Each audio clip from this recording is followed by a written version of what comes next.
dos vídeos de ontem eu trouxe para vocês aqui, até como subtema, né, não foi nem tema principal, alguns detalhes sobre as acusações que pesam contra o padre Júlio Lancelotti, figura conhecida na política, apoia pautas da esquerda, é próximo de políticos como o Lula, como o Suplicy. E existe uma tentativa em curso no município de São Paulo de instaurar uma CPI para investigar a atuação de ONGs ali na região da Cracolândia, né? Porque existe a suspeita de atividades ilícitas, tá? Inclusive, né, visando a ganhos políticos. A esquerda, no automático, criou uma campanha bastante intensa, inclusive na internet, para tentar blindar o padre, que tem uma ONG atuando naquela região. E a coisa ficou estranha, né? Passou a impressão de que existe algo muito maior que eles querem esconder. E à noite, pessoal, vazou um vídeo do padre. E é sobre isso que a gente precisa conversar, tá? Esse é nosso tema principal de hoje. Mas antes, vamos conversar aqui rapidinho a respeito do 8 de janeiro, porque amanhã, como vocês sabem, será lançado o pioneiro, primeiro documentário fictício da história, né, pela Globo sobre os atos do 8 de janeiro do ano passado, de 2023. O que eu tenho visto nos trailers, né, nas imagens que foram adiantadas, é o seguinte: muitas acusações novas e nenhuma base probatória. Porque durante 4 anos no governo Bolsonaro, a gente se acostumou a ver isso, né? Chamadas de matérias dizendo Bolsonaro diz isso sem provas, Bolsonaro acusa fulano sem provas. Muitas vezes ele tinha provas, mas elas eram desacreditadas, né? Descartadas no automático. Já a esquerda, aparentemente, tem um tratamento diferente, né? Porque eles falam o que querem sem apresentar nenhum tipo de prova. Por exemplo, o caso do Alexandre de Moraes, né, que disse que foi atacado no aeroporto de Roma. Até agora estamos esperando as imagens que já estão em posse da Polícia Federal e até agora nada, ninguém viu nada. O Lula vai dizer no documentário, né, esse trechinho já está circulando na internet, que existe um pacto entre o Bolsonaro, o ibanês governador do Distrito Federal, e as polícias locais. Tá? Não existe prova. É uma alegação do Lula. Agora, as matérias não falam em acusações sem provas. Porque, repito, é assim. Quando a esquerda fala uma coisa, automaticamente aquilo ali é tido como verdade. Agora, quando a direita fala alguma coisa, mesmo que tenha provas, as provas são desacreditadas e a acusação é jogada no lixo. Temos exemplos, inclusive, como a facada no Jair Bolsonaro. Tem vídeo, né? Tem o registro médico do Bolsonaro, tem uma cicatriz, tem cirurgias subsequentes, um saquinho de cocô que ele pendurava na barriga. E mesmo assim tem muita gente da esquerda que até hoje diz que a facada é fake. Agora, o Lula diz que existe um conluio entre o presidente da República, o governador do Distrito Federal e as polícias locais e não tem que apresentar nenhuma prova. Isso exibido, vai ser exibido em rede nacional pela maior emissora de TV do Brasil, né? E não vai ter nenhuma responsabilização. Realmente, né, a coisa o tratamento é muito diferente. O Alexandre de Moraes, por exemplo, acusou uma divisão do Exército de ter planejado aquela tentativa, né, de sequestro, de assassinato ou até de enforcamento em praça pública. Nenhuma prova até agora. De nada. Ontem eu mostrei para vocês, estou até colocando em tela inteira novamente, né? O Zé de Abreu, aquele ator, né, caricato da Globo, usando uma foto de uma manifestação em que tinha um caminhão com um boneco careca de toga sendo enforcado, alegando que aquilo ali poderia ser usado como prova de um plano de transformar aquilo em realidade, né? Então, assim, eles trabalham muito bem com as narrativas. Mas prova que é bom? Nada. O próprio diretor-geral da Polícia Federal disse que as evidências desse plano seriam conversas nas redes sociais. E detalhe, não são mensagens privadas. São postagens nas redes sociais comentadas por pessoas. Então vamos fazer assim, a gente tem um plano aqui de sequestrar um ministro da Suprema Corte, que não estará no Brasil. Ele está, primeiro, em recesso, está de férias na França. Iremos sequestrá-lo em um domingo de recesso, em que ele não está no Brasil, e vamos combinar tudo isso aqui bem na frente de todo mundo, numa postagem pública de uma rede social que tem literalmente centenas de milhões de usuários no Brasil. Não dá, né? Aí, para completar a cereja do bolo, o próprio Moraes diz no documento, vai dizer, né? Quer dizer, já gravou, vai aparecer amanhã. Ele diz que a relatoria da CPMI do 8 de janeiro não sabia dessa informação. Elisiane Gama não teria sido informada de que existia um plano para assassiná-lo. E aí, pessoal, eu vou repetir algo que eu venho falando aqui nos últimos vídeos.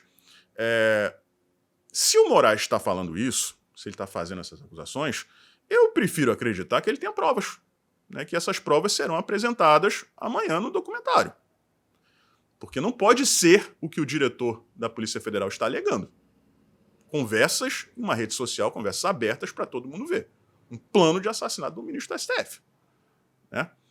E talvez ele não tenha falado isso para a relatoria da CPMI, porque isso poderia atrapalhar as investigações. Né? Vamos tentar abordar isso por esse, né, dessa forma aí, por esse ponto de vista. Então, vamos aguardar, né, esse documentário. Eu estou muito curioso, né, para saber o que será apresentado, porque se fosse basear apenas em depoimentos, acusações vazias, gente, aí fica meio complicada a situação, né? Agora, vamos lá, galera. Vamos falar aqui a respeito do Júlio Lancelotti. Contextualizando. O Rubinho Nunes, que é um ex-membro do MBL, que é vereador no município de São Paulo, quer instaurar uma CPI para investigar atividades ilícitas de ONGs que trabalham ali na região da Cracolândia, tá, pessoal? O que seria isso? Questão de droga, de uso político da máquina, e ele tinha conseguido colher as assinaturas para instalar a CPI. Só que começou essa campanha, que eu falei a respeito dela na introdução do vídeo aqui, e alguns vereadores acabaram retirando suas assinaturas. Um exemplo aqui, abrindo parênteses rápido, a Tammy Gretchen, né, que eu nem sabia que era vereadora em São Paulo, retirou sua assinatura, pediu desculpas ao padre Júlio Lancelotti, como se a CPI fosse focada nele. Foi isso uma coisa que levantou muitas suspeitas, né? Isso aí, pasmem, a Tammy é do PL. E eu fiquei chocado, né? Queixo caído. Mas vamos lá, vamos pular essa parte, né? Ficou suspeito? Ficou demais, demais. Porque se você instaura uma CPI para investigar irregularidades, alguém que não cometeu nenhuma irregularidade e que tem o sistema todo ao seu lado, não deveria temer nada. Vocês concordam comigo? Uma coisa, pessoal, é o que falavam na época do Flávio, por exemplo, da rachadinha. Quem não deve não teme, eles não falavam isso? Falavam. Bolsonaro teve 4 anos de governo, né? Mais um ano com Lula presidente da República, e até hoje não provaram nada contra o Flávio. Muito pelo contrário, ele foi inocentado. A direita, né, de maneira muito amadora, inclusive, aborda essa questão como se o Flávio tivesse atrapalhado o Bolsonaro para livrar a própria cara, o que é uma loucura, né? A direita é muito amadora nesse sentido. Não, ele não foi preso, não teve nada comprovado contra ele, porque não existia nada. Né? Essa é a maneira mais simples e óbvia de você lidar com a situação. Né? Mas, enfim, tá? A coisa com eles é bastante diferente. E conseguiram sabotar a CPI. E aí começaram a surgir novas informações de que acusações que pesam contra o padre vão além dessa questão da atuação em si da ONG, tá, pessoal? Porque você pode tirar vantagem daquilo que você alega fazer com determinada instituição para alcançar outros objetivos, tá?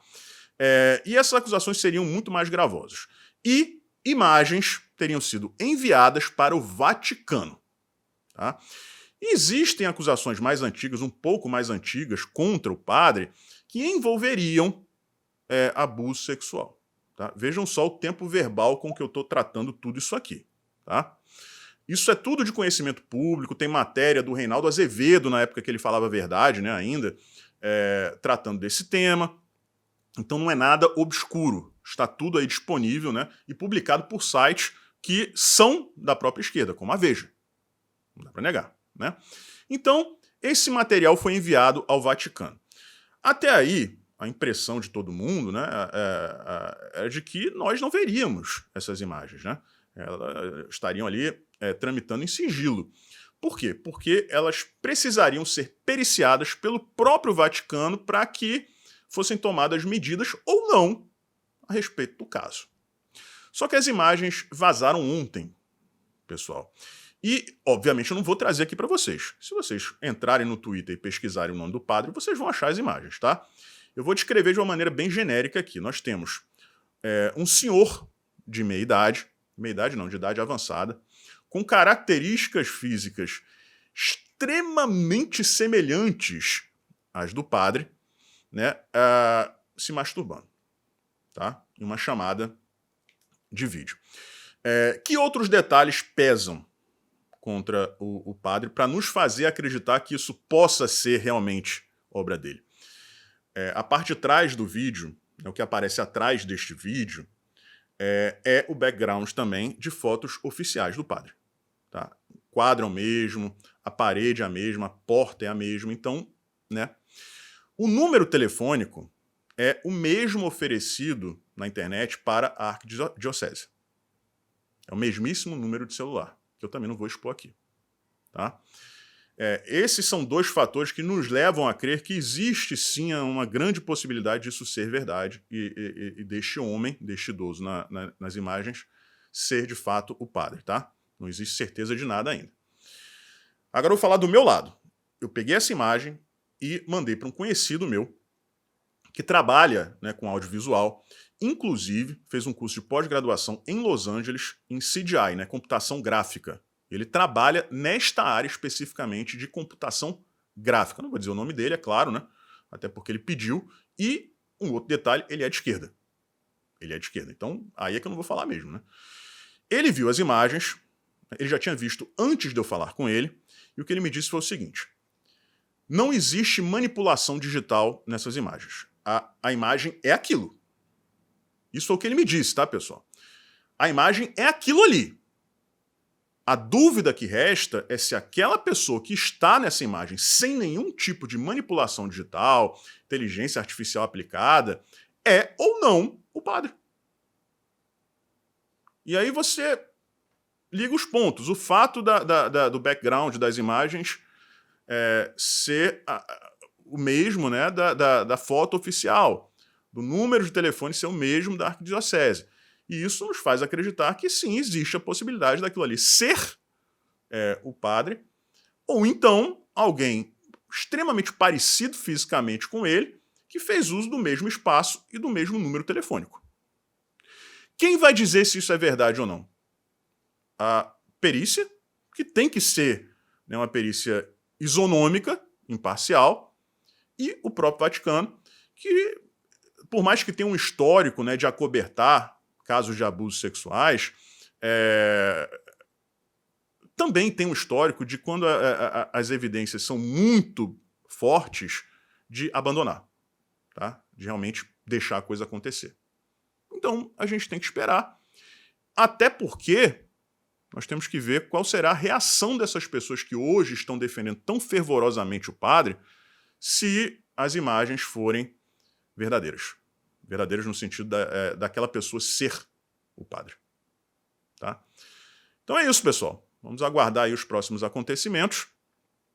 Né? E eu não vou chegar aqui para vocês e dizer que eu torço para que seja ele, mas se for o padre, essa revelação virá seguida, com certeza, de várias outras revelações.